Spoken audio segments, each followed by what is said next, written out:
కూటమి ప్రభుత్వ పాలనలో రాజమహేంద్రవరంలో శాంతి భద్రతల పరిస్థితి అత్యంత దారుణంగా తయారైందని వైఎస్ఆర్ కాంగ్రెస్ పార్టీ రాష్ట్ర కార్యదర్శి నూజివీడు పరిశీలకులు మాజీ కార్పొరేటర్ వాసంశెట్టి గంగాధర్రావు విమర్శించారు.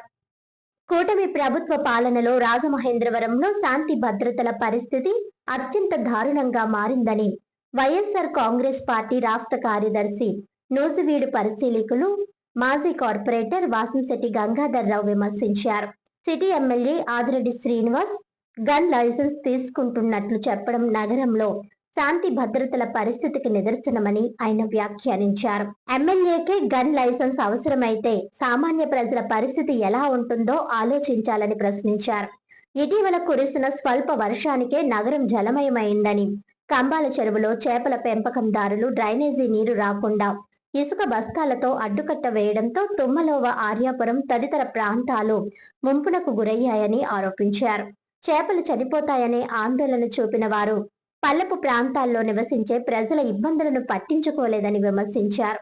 ఈ పరిస్థితికి కార్పొరేషన్ కమిషనర్ అలసత్వం, సిబ్బంది నిర్లక్ష్యమే కారణమని పేర్కొంటూ బాధ్యులపై వెంటనే క్రిమినల్ కేసులు నమోదు చేయాలని డిమాండ్ చేశారు. నిఘా వర్గాల హెచ్చరికల నేపథ్యంలో ఎమ్మెల్యే గన్ లైసెన్స్ తీసుకోవడం రాష్ట్రంలో శాంతి భద్రతల పరిస్థితిపై ప్రశ్నలు లేవనెత్తుతోందని అన్నారు. అంతగా భద్రత అవసరమైతే గన్మెన్ల సంఖ్యను 2+2కు పెంచుకోవాలని సూచించారు. వైఎస్ఆర్సీపీ ప్రభుత్వ హయాంలో ఇటువంటి ఘటనలు జరగలేదని, కూటమి ప్రభుత్వం అధికారంలోకి వచ్చిన తర్వాతే పరిస్థితులు దిగజారాయని ఆరోపించారు.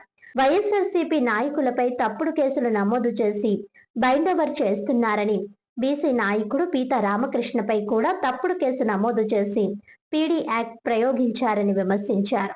ప్రభుత్వ ఆసుపత్రిలో 2-3 అంతస్తుల్లో సైతం కుక్కలు స్వైర విహారం చేస్తున్నాయని, వైద్యులు సిబ్బంది నిర్లక్ష్యం వల్ల ప్రాణనష్టం జరిగినా సరైన విచారణ జరగడం లేదన్నారు. జయంతి అనే మహిళ మరణం వైద్యురాలి నిర్లక్ష్యం వల్లే జరిగిందని, అప్పటి సూపరింటెండెంట్ విచారణలో తేలినా తిరిగి పోస్టింగ్ ఇవ్వడం దురదృష్టకరమని ఆరోపించారు. జగన్ ప్రభుత్వ హయాంలో నాడు నేడుతో అభివృద్ధి చేసిన పాఠశాలల్లో విద్యార్థులు మంచి ఫలితాలు సాధిస్తే దానిని కూడా ప్రస్తుత ప్రభుత్వం తమ ఘనతగా ప్రచారం చేసుకుంటోందని విమర్శించారు. గోదావరి పుష్కరాల కోసం కేంద్ర రాష్ట్ర ప్రభుత్వాల నుంచి వచ్చిన నిధులు ఎంత, వాటిని ఎక్కడ ఎలా ఖర్చు చేస్తున్నారో ప్రజలకు వెల్లడించాలని సవాల్ విసిరారు. రివర్ ఫ్రంట్ రైల్వే స్టేషన్ అభివృద్ధికి మాజీ ఎంపీ మార్గాని భరత్రామ్ నిధులు తీసుకొచ్చినా పనులింకా పూర్తి కాలేదని అన్నారు. నగరంలోని రాజకీయ పార్టీలు, సీనియర్ నాయకులు, మాజీ కార్పొరేటర్లతో సమావేశం ఏర్పాటు చేసి గోదావరి పుష్కరాల ఏర్పాట్లపై సూచనలు తీసుకుంటే మంచిదని సూచించారు. రివర్ ఫ్రంట్, దివాన్ చెరువు వంతెన నిర్మాణ పనులు ఏడాదిలో పూర్తవుతాయని హామీ లేదన్నారు. సీఎంఆర్ఎఫ్ విషయంలో ప్రభుత్వం కేవలం అంకెల గారడీ చేస్తోందని విమర్శిస్తూ గత ప్రభుత్వంలో ₹1 కూడా సీఎంఆర్ఎఫ్ ఇవ్వలేదన్న వ్యాఖ్యలు పూర్తిగా అసత్యమని అన్నారు. కోట్ల రూపాయల పీఎంఆర్ఎఫ్ నిధులు మంజూరు చేసిన రికార్డులు తమ వద్ద ఉన్నాయని, అవసరమైతే ప్రజలకు చూపించేందుకు సిద్ధమని తెలిపారు. ప్రస్తుతం జరుగుతున్న వైఫల్యాలను సరిదిద్దుతూ నగర అభివృద్ధిపై దృష్టి సారించాలని, గోదావరి పుష్కరాలకు దేశ విదేశాల నుంచి వచ్చే యాత్రికులు నగరంపై చెడు అభిప్రాయం ఏర్పరచుకునే పరిస్థితి రాకుండా చర్యలు తీసుకోవాలని కోరారు. మార్గాని భరత్ కు వ్యతిరేకంగా కొందరిని మాట్లాడించే కుట్రలు జరుగుతున్నాయని, రాజకీయ లబ్ధి కోసం ప్రయత్నాలు చేస్తున్నారని ఆరోపించారు. తమ పార్టీకి చెందిన కొందరి సహకారంతోనే ఇవి జరుగుతున్నాయని అన్నారు. మీ పార్టీ నాయకుల ఆడియోలు బయటపడితే వాటిని ఏఐ సృష్టించిందని చెబుతూ తమ వారి ఆడియోలను మాత్రం నిజమని ప్రచారం చేయడం ఎంతవరకు సమంజసమని ప్రశ్నించారు. ఈ సమావేశంలో వైఎస్ఆర్సీపీ సీనియర్ నాయకులు సప్ప ఆదినారాయణ, రొక్కం త్రీనాథ్, బిల్డర్ చిన్న, తిరగటి దుర్గా, నల్లిమిల్లి సత్యనారాయణ, మదీనా భాష, నందం స్వామి, కొమ్మోజు దుర్గారావు, దాది గౌరీశంకర్, నగరపోయిన శ్రీను, బత్తన అన్నవరం, అజ్జరపు శ్రీనివాస్ తదితరులు పాల్గొన్నారు.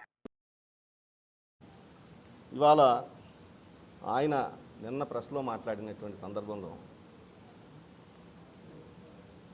స్కూల్సు, ఆరోగ్యం ఈ రెండింటి మీద మాట్లాడడం జరిగింది. ఆయన ఇవాళ జగనన్న గారి ప్రభుత్వంలో మేము చేసినటువంటి డెవలప్మెంట్ ఏదైతే ఉందో, మామూలు స్కూల్స్ అన్నీ కూడా ఇవాళ మంచి ర్యాంకులు సంపాదించుకుని వెళ్ళినటువంటి పరిస్థితి ఏర్పడింది. ఇవాళ మీరు దానికి ఏ సమాధానం చెప్తారు అనేది సార్ ఇది మేము చేసింది అని చెప్పుకోవటం చాలా శోచనీయమండి ఎమ్మెల్యే గారు. ఇంకోటి ఏంటంటే గవర్నమెంట్ హాస్పిటల్లో ఎవరి నిర్లక్ష్యం వల్ల ఆ అమ్మాయి జయంతి అనే అమ్మాయి చనిపోయింది. నిన్న దాన్ని కేవలం కంటి తుడుపు చర్యగా నిన్న ఒక ఎంక్వైరీ పెట్టుకున్నారు. ఆల్రెడీ ఆవిడకి మళ్ళీ ఆ డాక్టర్ గారికి అందులో జాబ్ ఇచ్చేశారు, ఆవిడ నడుస్తుంది.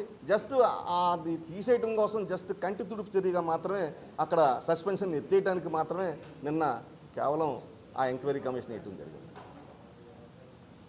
గవర్నమెంట్ హాస్పిటల్లో 2వ అంతస్తు 3వ అంతస్తులకి కుక్కలు పరిగెడుతున్నాయి, విపరీతంగా కుక్కలు పరిగెడుతున్నాయి.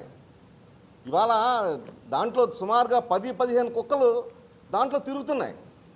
మీకు గుర్తుందో లేదో ఎమ్మెల్యే గారు, గుంటూరులో ఇవాళ ఆ అమ్మాయి డెలివరీ అయినటువంటి సందర్భంలో ఆ చనిపోయినటువంటి ఆ పిల్లని కుక్కలు ఎత్తుకెళ్ళిపోయిన సంఘటన జరిగినాయి.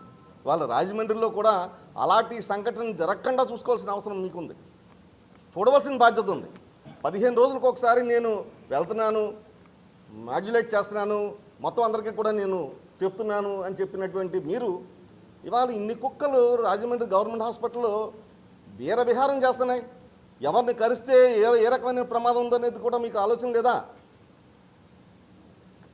కరుడు కట్టినటువంటి వైఎస్ఆర్సీపీ కార్యకర్తల మీద మీరు ఇవాళ ఉదాహరణకి జస్ట్ చిన్న ఉదాహరణకి వాళ్ళ మీద మీరు బైండ్ ఓవర్ కేసులు పెట్టేస్తున్నారు, పీడీ యాక్ట్ని పెట్టేస్తున్నారు.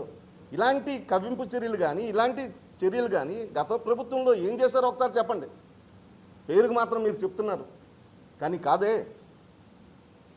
నాడు నేడు దీంట్లో ఇవాళ డెవలప్ చేసిన సందర్భంలో ఇవాళ ప్రైవేట్ స్కూల్స్ ఎంత ఫీజులు వసూలు చేస్తున్నాయి, ఎంత దారుణమైనటువంటి ఫీజులు వసూలు చేస్తున్నాయి. దాన్ని కట్టడి చేయడానికి మీ దగ్గర ఏముంది? వాళ్ళు నారాయణ స్కూల్ అవ్వచ్చు, లేకపోతే ఇంకోటి అవ్వచ్చు, భాష్యం అవ్వచ్చు, లేకపోతే ఇంకోటి అవ్వచ్చు, ఏదైనా కానీ వాళ్ళు టోటల్గా చేస్తున్నటువంటిది ఏంటంటే విపరీతమైనటువంటి మరి ఫీజులు వసూలు చేస్తున్నటువంటి సందర్భాన్ని మర్చిపోకూడదు.